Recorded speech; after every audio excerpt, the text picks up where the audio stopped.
Sitpä se jos muuta kuin ottaa lastenpenkit eestä pois. Vai tarviikohan mun ottaa näitä edes pois? Mä en ole ihan varma. Pitäisikään mun kokeilla sille, että mä saan piettyä nuo lastenpenkit tuolla kuitenkin. Tarvittais niitä lähteä ottamaan pois.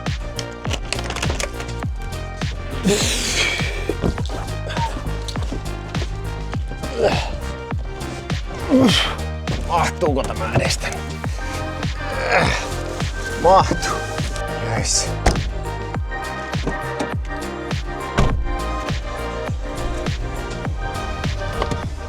Ai niin joo, piti katsoa, että oliko mulla mun ryysypaita mukana.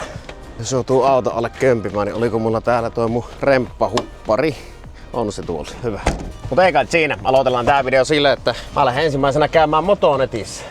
Toi oma isäukko on tulossa kanssa tohon hallille, niin hän tulee laittaa mun siskon autoon ja minä laitan tätä, niin vietetään taas tällaista isä- ja poika-aikaa harrastusten parissa. Eli autojen rassaamista. Se on mukavaa. Se on jännä, kun kotoa lähet ja oot silleen, että joo, nyt mulla on kaikki mukana ja ei muuta kuin auto ympäri, kun puolet tavaroista on unohtunut ja lähet uudestaan kotoa pois. Sitten juot tuossa viereisessä liikenneympyrässä, että ai niin, unohdin mä vielä senkin tavaran. Yksi asia pitää heti tästä autosta sanoa, että jos jotain järkevää on autoinsinööri suunnitellut, niin tänne tämmösen lokerikon täällä, missä on tupakan sytytin, niin sä saat tänne tupakan sytyttimen niin laturin laitettua puhelimen ja heittää puhelimen tänne, niin tässä keskikonsolissa ei ole pitkin poikin niitä johtoja menossa. Tuo on aivan törkeen hyvä.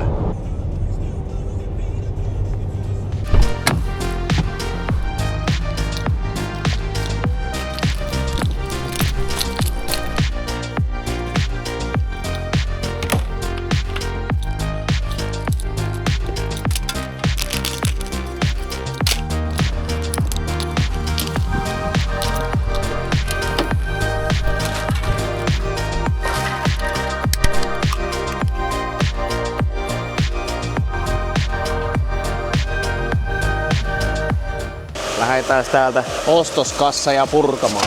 Kaikki on laittamassa autoja. Sitten vielä täältä nämä... Näytän Janille valokuva.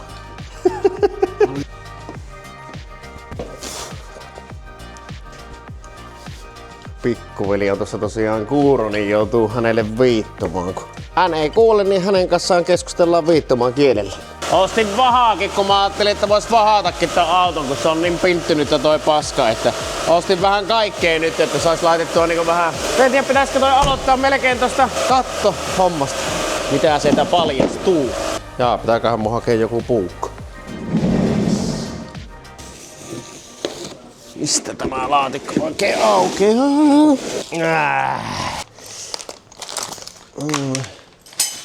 Kato, tulihan täällä kokoamisohjeetkin. Joutuuko nyörtymään ja lukemaan ohjekirjaa? Kai sitä ehkä joutuu. Nöyrtymään! Hetkonen Mitä sitten? Sitten ei muuta kuin työkaluja. Tuleeko sinne joku priikka väliin?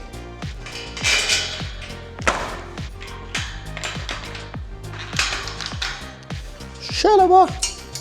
Mene nyt sinne. Noin. Ei persee. Kai se on yksitellen kiinnitettävä. Mitä helvettiä? Kyllä. Kula lähtee, kula lähtee. Ei perhana, nää olikin 13 milliset.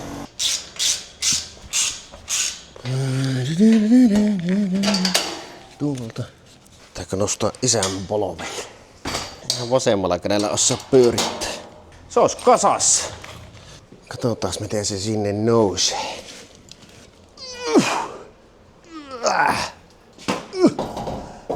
Sinne. Kyllä. Se olisi siellä. Oi, se näyttää oikein hyvältä. Se on oikein hyvä. Mutta mihinkä kohtaan mä saan laittaa?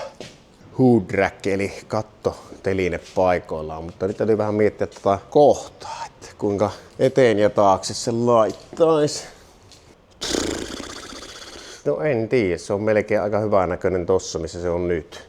Tietenkin tähän voi siirtää sitten, jos kokee näin.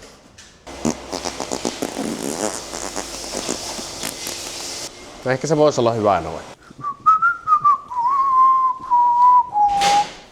Sitten kun se on tuolla takana, niin se näyttää eestäpäin ehkä vähän niin tyhmemmältä, mutta sitten jos mä laitan tonne katolle ton ledipaarin, niin se ei voi olla liian eessä, koska muuten se ledipaari heijastuu tuohon tuulilasiin kaikki valo, joten sen on vähän niinku pakko olla tuolla vähän taaempana.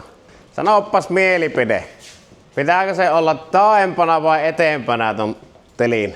Mun mielestä se olisi nyt ihan ok, kun mä mietin, että jos sinne katolle tekee tähän, jos tähän kohtaan tekee semmosen telineen joskus lisätelin, että ne laittaa ledipaarin katolle lisävalon, niin se ei voi olla liian eteenä, ettei se heijasta tuulilasiin ja kojelautaan sitä valoa. Niin se on vaan niinku pakko olla täällä taaempana. Tietenkin se voisi olla täällä jossakin ylälläkin se ledipaari joskus, mutta sitten taas kun mä kokeilin sitä äsken eteenpänä ja vähän taaempanakin, mä nyt oikein saa päättää.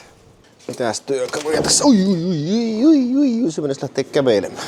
Tää työkaluja se tarvitaan. Ei mitään, nää kiristellään käsiin tälleen. Selvä. Eikö se tulee, tuo kehitto tulee päältä ja sit tuo rauta tulee alapuolelta. Ja näin päin. Selvä. Kyllä vain. Elikkä täältä nyt kiristellään sitten vaan nämä tänne. Aina sinne piti laittaa se prikka. Ei tässä riitä käjet. Täytyy vielä varmaan mittanauhalla tarkistaa sitten viimeistelynä ennen kuin kiristää oikein kunnolla, että onko tää suorassa. Mulla olisi idea, että ne vois kiinnittää vararenkaan, koska mulla olisi tarkoitus vararengaskoteloon vähän tehdä jotakin muuta hauskaa. Ei, prikka karkaa. On tämä kyllä yhdelläinen puuhamaa. Noniin, nyt se lähti. Eli ideanahan mulla oli se, että minäpä demonstroin teille tätä tilannetta. Ja mulla oli ajatuksena, että mulla on semmonen ylimääräinen yksi subwooferi, eli suppari, niin jos sen laittaisi tänne vararengaskoteloon, niin mä saisin vapautettua tilaa. Et mun ei tarvi laittaa sitä tänne, mihinkään takakonttiin. Ei vie turhaa tilaa täältä. Tähän tästä tulee. Tuleeko sanomista?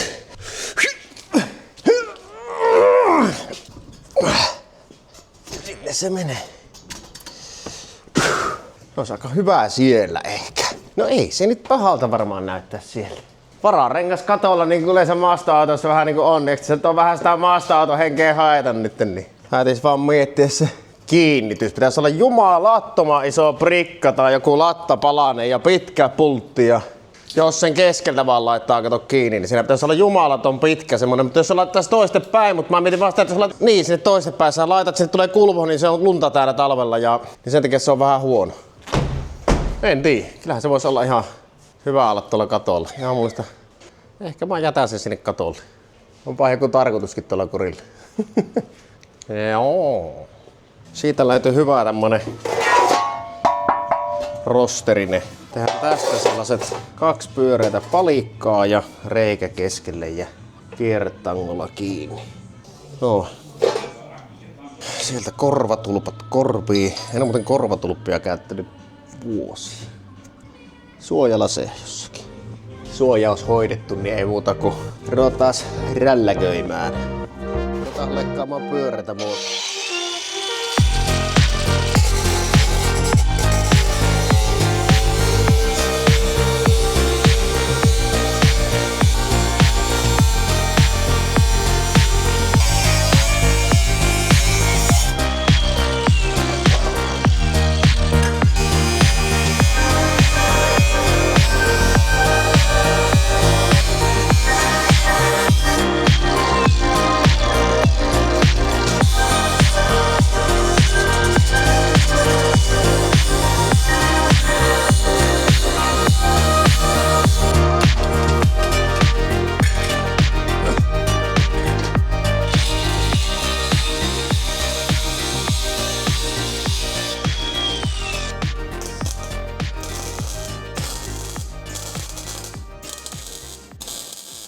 Ei karkka, se on hyvä.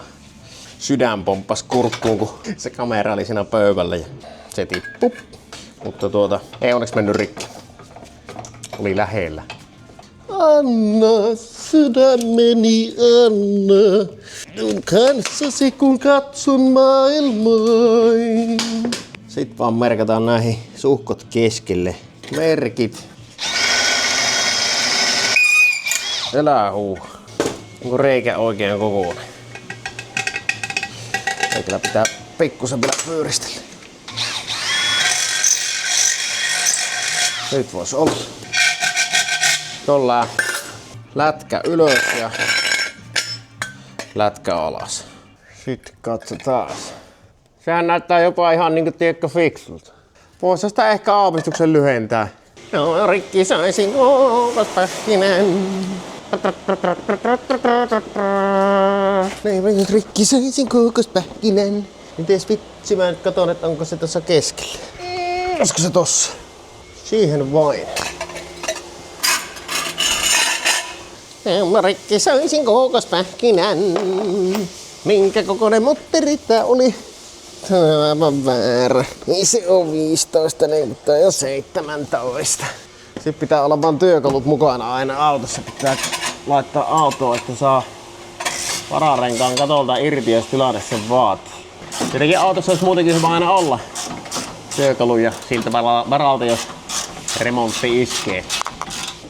Missä taivas katsoo mua? Miksei täällä on vasaraa? Höh? Vääräkä. No täällä on ainakin tämän jumalaton leka. Otetaan tämmönen moska.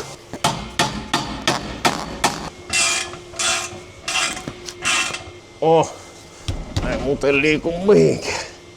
On siinä ja pysyy. Tavarat takaisin autoon. Heijä kakka, heijä kakka, heijä kakka. Sittenpä olisi tarkoitus, että maalais nämä kylkilistat. Ne on nimittäin aika rytöisen näköisessä kunnossa. Sitten ei muuta kuin armotonta teippaamista, kun ei näitä viitti irrottaa näitä listoja, kun siinä käy pian silleen, että niitä ei enää saa takaisin, kun menee ne kaikki kiinnikkeet poikki. Ne käy nimittäin yleensä aina silleen. Se voi olla, että joku muukin on joskus irrottanut ne ja ne on jo poikki ja ne on liimattu. Sitä ei tiedä, niin parempi kuin ei. Yritä edes irrottaa niitä. Titanic, rautakuori, Titanic.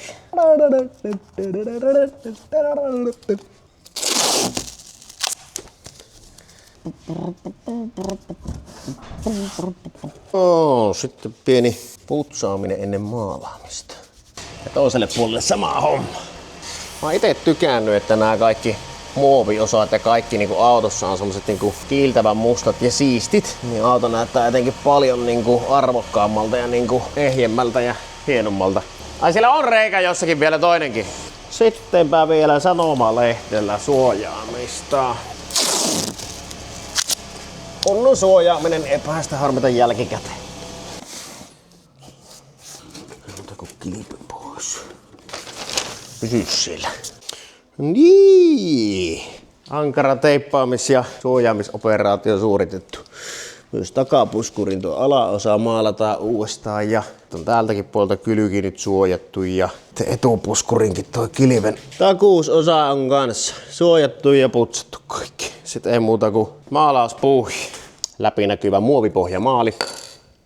Ja sitten laitetaan puskurimaali. Joo, ei muuta kuin maalaushommi.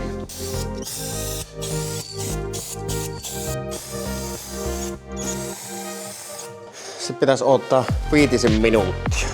5 minuuttia ja sit voi vetää maalin pintaan.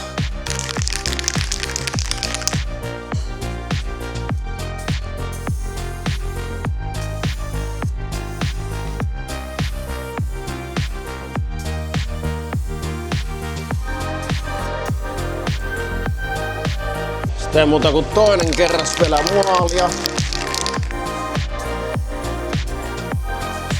Suojaukset pois. Pois, joo.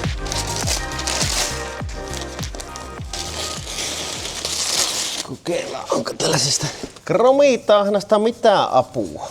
Mä muista yhtään, miten tää piti käyttää. Pitikö tää vaan hinkata tähän ja sitten vaan pyyhkiä pois. Ei mitään muistikuvia. Kähtö tähän, alkaako kiiltämään. Pistemäistä likaa, mä veikkaan, että se lähtisi ehkä jälkeen aineella ja koneella, mutta lähtee nyt aika hyvin. Lähti kumminkin likaa ja alkoi ihan kiiltää tää putki. Että kyllä tämä jotakin teki tämä aine kumminkin. Kyllä jos tänne toiselle puolelle vertaa, niin tää oli tämmönen. Käydään vilkaisemassa toiselta puolelta. Tää ei peilaa. Kyllä tää parempi tuli. Ne tuli niistä ainakin kiiltävämmät kuin mitä ne oli. Ja muoviosistakin tuli kyllä hyvät. Paljon siistimmät. Nyt enää ärsyttää nuo lokasuojat, kun ne on tällaiset ihan umpiharmaat. En tiedä, pitäisikö noille lokasuojille tehdä vielä jotakin. Mä rupesin teippaamaan vielä lokasuojia. Kyllä ne on pakko nuo rapasuojatkin. Rapasuojat muualat. Minä jatkan vielä näitten teippailuja. Mä nyt innostuin vielä teippaamaan nämä rapasuojat täältä. Tänne saa juutettua nimittäin teipin tänne väliin, niin nyt on aika helppo teipata. Ai että, tulee kuin uudet. Mä tein tällaista kunnon jälleenmyyntimeikkausta tälle autolle näköjään. Tulee bräniikän näköistä. No nytpä ne ois noi rapasuojatkin maalattu. Tokea vaikka. Nyt on mustat. Näistäkin tuli näistä kylkimuovista kyllä nätit. Äsken ne vielä nämä peilitkin vetää mustaksi, kun nämäkin on jo hiottu. Täspä on vähän suojailla. Vähän oli päässyt karun kuntoon noin kromipeilit. Mulla on kato Mastoni on mun seuraajana YouTubessa, niin pitää katsoa tähän videolle, että Mastonin lakka oli paljon parempaa kuin Motonetin lakka. Parempaa. Tehdään näistä mustaksi. Simsalabim! Sitten on melkein kyllä maalattu kaikki, mitä se on pitänyt meikatakia maalalla. Joo. Nämä pitäis vaan teipata. Nämä on aika rajussa kunnossa. On näitä kyllä joskus joku jollakin yrittänyt maalatakin. On tullut tämmönen jumalaton sumurajato. Teippiä. Sitten tuonne katolle pitää saada semmonen julmettoman iso ledipaari. Mulla oli siis ajatuksena, että tuonne katolle tulisi ledipaari. Ja sitten tähän keulaankin voisi laittaa ledipaarin. Ja sitten tänne katolle voisi asentaa jotkut sivutyövalot, semmoset jotkut tänne semmoset kivat. Laittakaa kommenttia, että mistä kannattaa tilailla tommosia lisävaloja. Niin, ja olihan mulla vielä lisääkin tarvikkeita, mitä mä ostin. Mä ostin nimittäin auton värisävyssä olevaa spraymaalia ja tällaisia pieniä pensseleitä. Mä ajattelin, että pitäisikö tehdä semmoista meikkaamista. Eli kun näissä puskureissa on näitä tällaisia jurmuja, niin ei maalais kokonaan nyt, vaan koittais pikkupenssillä peittää näitä pahimpia, kun mä en vielä tiedä, että mitä mä ton puskureiden kanssa teen, että maalaanko mä ne mustaksi joskus vai mitä niiden kanssa tekis. Niin nyt vois yrittää meikkailla niitä. Täällä on nimittäin aika isotkin jurmut. Sittenhän tulee just semmonen niin kuin mä oletinkin, että se näyttää siltä, että läheltä kun kahtoo, että on sitä korjauskynällä tai tämmöisellä pensseillä vähän niin kuin korjailtu, mutta ei ainakaan kauaksi näe nämä mustat puskurin pohjamuovit täältä. Tai pohjavarikossa. Se oli niin ilkeän näköinen, että kova jätkähän tämän maalaisi kokonaan ja se olisi tarkoitus joskus tehdäkin, mutta siihen asti saa palvella tämmönen fiksaus. Täältä kun kaukaa kahtoo, niin ei sitä silleen huomaa, että sitä on korjautu, mutta lähelle kun menee kahtomaan, niin kyllä sen sitten näkee, mutta on se nyt parempi, kuin se on, että se on tommonen kuin musta. Priimaa voi tullakaan tällä tavalla, mutta läheltä katsottuna kyllä mikään uusi ole ikinä, että ellei sen maalaa kokonaan uusiksi. Ois kyllä ihan mielenkiintoinen projekti varmaan joskus toteuttaa. Mikähän olisi hyvä väri tällaiselle autolle? Heittäköhän kommenttia, josta innostuisi joskus maalaamaan kokonaan. Tää se niinku kaukaa katsottuna näyttää paljon paremmalta, vaikka se on tuolla pensselillä korjailtu. Verrattuna siihen, että musta paistaa harmaasta, niin se iski aika pahasti silmään. Mitä hän vielä keksisi tälle videolle? Vai joko se alkaisi olemaan tässä tältä erää kaikki korjaukset tehtynä ja peilitkin muuttuu mustaksi. Kun ne jotenkin paljon siistimän näköiset kuin semmoset kromiset. Tai kyllä se kromi olisi sopinut, kun on kromia tuo astilautakin, mutta kun oli niin huonossa kunnossa, että parempi kuin veti vaan mustaksi.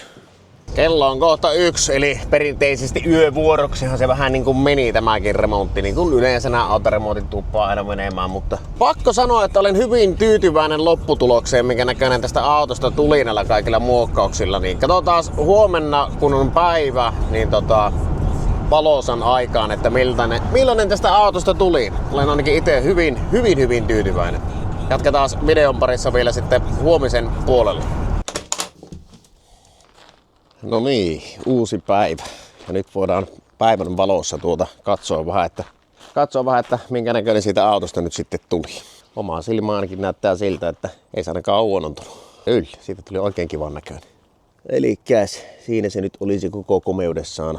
Ja peilit tuli tosiaan nyt mustaksi. Näissä tuli minun mielestä paljon siistimän näköiset kuin ne kromiset. Katsotaan vaan miten se nyt pysyy tossa. Kyllä siihen se pohjusteaine on laitettu. Sitten nämä kylkilistat tuli nyt kanssa mustaksi, kun oli ihan harmaat. Samoin noi lokasuojat, rapasuojat. Nekin on nyt mustat. Kromiosatkin saatiin pikkusen kiiltämään. Ja niiden takapäästähän nyt sitten kanssa koukku ei ole niin ruosteinen ja takapuskurin toi alaosakin on nyt musta ja täältä sama homma toiselta puolelta, niin kyllähän tästä ihan kivaa tuli. Sitten tuli tosiaan toi hood rack, vai mikä on hood rack, kun se nyt oli, eli kattoteline, niin sekin tuli nyt tonne ja vararengas on tosiaan siellä ja se on siellä niin, että se muuten pysyy. Se ei sitä karkaa mihinkään, kun se tuli niillä lätkillä sinne kiinni. Muista tosta tuli ihan fiksun näköinen tästä kattotelineestä. Ei voi olla kuin tyytyväinen. Muutenkin minun mielestä auton ilme on nyt kumminkin ihan kivaa. Mutta semmonen siitä nyt tuli. Olen ainakin itse hyvin tyytyväinen. Mutta hei, kiitos kun olet tämän videon. Pistä ihmeessä videolle tykkästä ja muista laita kanava. Nähdään taas seuraavalla videolla. Siihen saakka ei muuta kuin moro.